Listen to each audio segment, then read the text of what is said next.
Hello, welcome to the Bazaar, Tale of the Bazaar, the Bizarre Bazaar.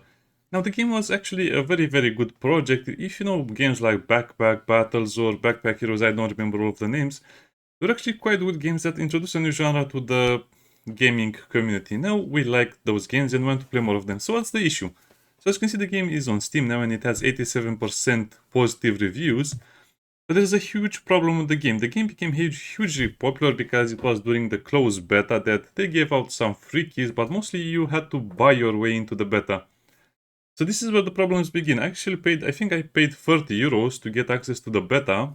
Yes, I paid real money to play a free-to-play game in the beta. Which sounds ludicrous, I know, but it was kind of like the most interesting game at the beginning of the year, and mostly people thought this would be the next big thing where everyone will play it and will have fun, and they thought the developers are good people, right? Right. And this is where things get tricky. So there's suppose you could pay to play the beta of the free-to-play game on their launcher, and the game is supposed to be free to play. And what happened after that? So even in that beta state, if you can call it like that, even after they released it, they made a subscription system, which made everyone angry because the subscription system basically allowed you to use cards once you activated and maintain your subscription. So basically, you had pay to win items that you could only access if you paid a subscription. That made everyone angry. But they thought it was okay, more or less, because you could buy the heroes with in-game items. So if you played the game a lot, and by a lot I mean hundreds of hours, maybe sometimes tens of hours if you played really well, you'd gain some currencies to buy heroes. So basically, it was a free-to-play game, or you could unlock new heroes with in-game currency if you played a lot, and I really mean a lot, trust me, it took a lot. I think I played 100 hours, and I enjoyed it. But you still have to pay for the subscription system to get the most powerful cards. And then what happened? Then they decided to make the game available on Steam. By the way, none of this was actually communicated to us fairly. When I paid for the beta access, it was mentioned that the game would be a free-to-play game. It will be fully released, and it mentioned it will also be on Steam. But now you have to pay the game to play it on Steam. Looks like, oh, they don't have the other option anymore. Okay. We'll speak about those options a little later. So now, not only do they went back on all of their promises, it was not a free-to-play game. They had a subscription system for the strongest cards items. Look at this. This is the currency I was talking about. You can see it over here. And now the game is on Steam for a day or two. The problem is you have to buy it to play it. And what is the deal with this? It says you're not buying the actual game. It says you're actually buying a hero. So not only did they take away the subscription system, which some people liked and enjoyed and agreed with, they also took away the possibility of you paying for heroes with in-game currency. So that means people who farmed hundreds of hours farm for nothing. I guess they would get some cosmetics or some other stuff, but it's not that important. So now the game went from a free-to-play game with no strings attached to being a buy hero, a buy game, pay to play. And not only that, this is the weirdest thing. Because the backlash of the players was so huge, the game was supposed to be 40 euros on Steam. But because of the huge backlash, they included the game on a 3-day launch special, where if you buy the hero, you get access to the game. But once this period is over, it doesn't tell you what happens. I think they'll just revert to their normal 45 euro price or something like that. This is the scummiest move I've seen in a very long time. I mean, early access has been a problem in a long time, but this is just over that. Electronic Arts, EA would be proud of these guys. Blizzard loves these guys. Ubisoft thinks they are the best. I mean, this is the scummiest move you can ever pull on your fan base. So not only you cannot. By the way, this is the fun part. You cannot link your accounts unless you buy the game on Steam. So for now it's 20 euros, but in a couple of days it will probably be more than that because there is no point to link your free account from their launcher to the Steam account because you have to pay money. This is such a bizarre thing. It's so hard to explain, and I don't think people understand. They also have the other heroes available to buy, which means you have to buy them with real money. You also have cosmetics that you can buy with real money as well. So basically, if you want to buy the entire game with all of the content and cosmetics, it's over 200 euros. And you might think, well, You don't need the cosmetics, yes, but you need the heroes. So even if you buy, let's say if you're a long time player, or let's say you're a new player, even if you buy this version over here, you will only unlock this hero and the other 3 heroes, so that's 4, and you need to buy the other hero as well, because that's 5. Mac the Alchemist. And whenever they release a new hero, you'll have to buy the hero as well. So I think you'll end up paying for this game probably 200 euros in a single year if you want to own all of the content, because that's the whole point. If you if you play a game, you probably want the entire content. And the game has so many positive reviews just because the game was amazing and it had a huge following. You cannot even imagine how this is. Well, I guess not a lot of people follow car games, so basically all of the streamers and influencers that played car games, even the Blizzard ones, all of it. Anyway, any influencer that played a car game promoted this game. And now all of these influencers are kind of hiding. Some of them are hiding because the backlash is so big. And there's not a lot of... well, they did some other things. The developers are... are actually banning people and deleting stuff on their Discord, and now they started to do that on Steam as well. But because of this, they did it a lot less. So I asked the same thing again. They're about to keep their games removing subscription system by charging $45 or euros for the base game and then 20 for every new hero. So basically, once this deal expires, if you want to buy the game, it will be 45 euros. Again, it might change, so take that with a grain of salt. But you have to pay for the game itself, and then you have to pay for each hero itself, so it's basically no gain for the player just by playing the game. So that makes it weird, because even Stonehearth does something like that. Anyway, all of the card games had a mechanic where you can get some free cards, but no, not this game. Mark is crazy imba now.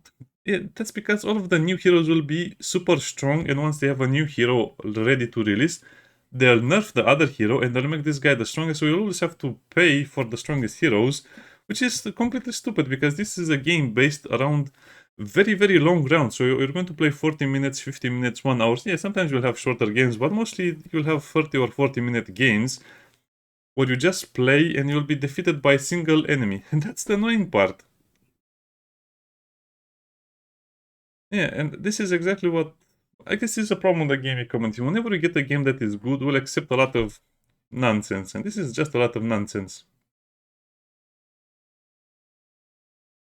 And people would buy the game just because everyone praises it, but they don't know what happened to the game. The evolution of the game went from top tier to bottom tier, bottom feeder. And I guess the game will always maintain its positive rating because there are thousands and hundreds of thousands of people who know about the game because it was promoted so much. Again, free-to-play games will always have a much bigger publicity, a much bigger fan base, and they'll just have a lot of other stuff because the game was free for a while as well. So let me think about it. Let's do some quick math. I think the game was free for about 4 or 5 months. So people tried it and they liked it, and now when they have to pay for it, they might say, well, I will pay for it because I already paid 50 hours and I liked it. But again, things will change very, very much after the first week or even the first month.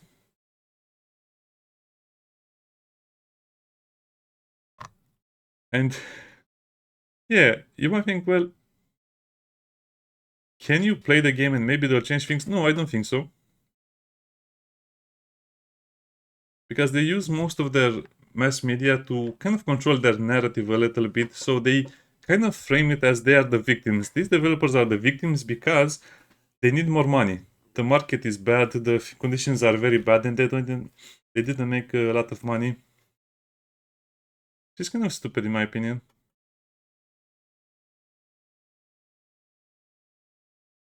Yeah, again, the game is very good, but because of the monetization system and other systems, this is not like the other card games where you play with your opponent directly. You'll most likely play with the strongest version of opponents that played that day or that week. So that means the developers can fine-tune the matchmaking system to the point where you'll only face the best players with the best decks, with the best luck, with the best RNG, with the best cards, with the best heroes. So that basically means you don't really have a lot of chances of winning the games either unless you pay a lot of money and time to get all of the cool stuff and learn all of the strategies. This is the one that we should be reading. By the way, I bought the cheapest pack. They're also Founders pack. So they didn't give the option to, for, I'm not sure, I think this was close to 100, I think like that, or I don't know. So do not give the option to the people who bought some founder pack a Steam key that will link their progress is a level of greed that will cost you more than 100% of all your purchases. And yeah, the player base for this game will probably evaporate in a few months. They'll only have their hardcore fan base because what's the deal?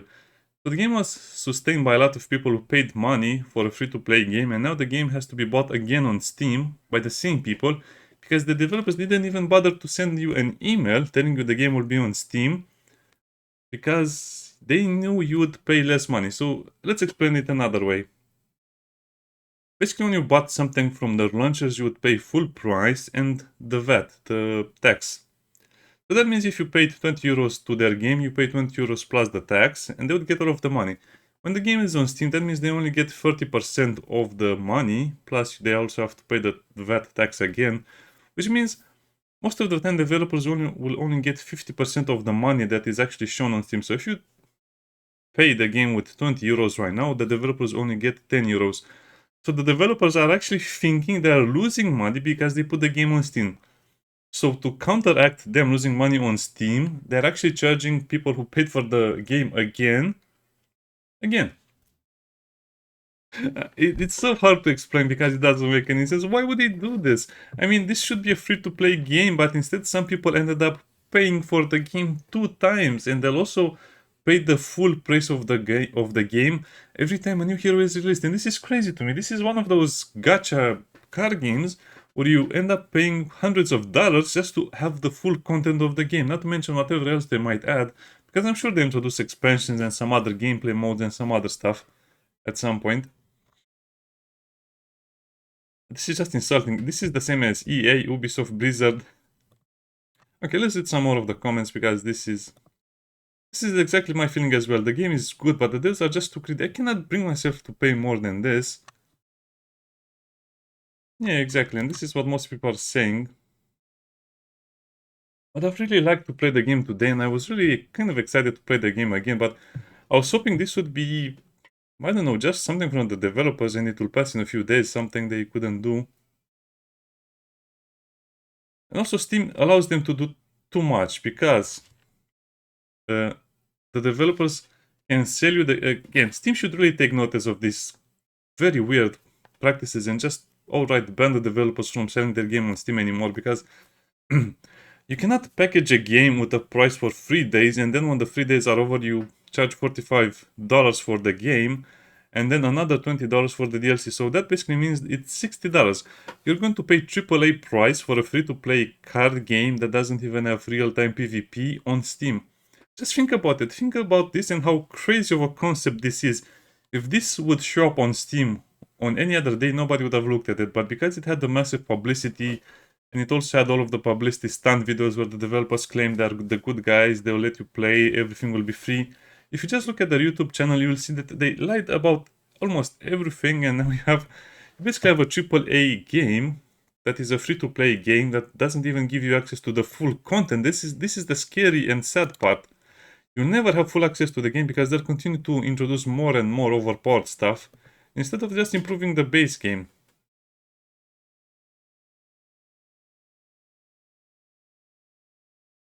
Let me see what else they're saying over here. But again, you don't see a lot of activity because most of the people who are buying the game are people who already know about the game, so that's why they don't even bother commenting, but they also will give a positive review. This is one of the best examples of toxic positivity. Well, what can I say? This is the world. Just don't get fooled by some of these developers who actually hide the history of the game, and Steam should have a better. Well, I'm not sure what they can do about this, but I think Steam should have kind of like the history of the game. For example, on Steam, you should be able to see when the game was released, on what platform, what was the original price, what was the original business model, and the company who made it. Because right now, if you're going to look on Steam, you think, well, this is a 20 euro game and I get access to everything in the game just for 20 euros. Okay, I'll buy it. But no, you're actually going to buy into a broken dead game because once this is over, you'll have to pay 45 euros for the base game. You'll have to pay 40 euros for 2 heroes if you want to access all of the content. And I'm not sure how the other heroes unlock right now, because I don't think you can unlock them with in-game currency anymore. So once this bundle is over, you get Vanessa, Pygmalion, Dooley, and Stell. Once this is over, you might be forced to pay for each individual hero except for Vanessa. I think Vanessa was the basic hero, or they just might give you the free basic heroes for free and you just have to buy Stell. This is crazy to me. It doesn't make any sense anyway. It's worse than that other Warhammer game that came along where people were paying hundreds and thousands of dollars just to buy the special packages. But this is just another level of greed. Yeah.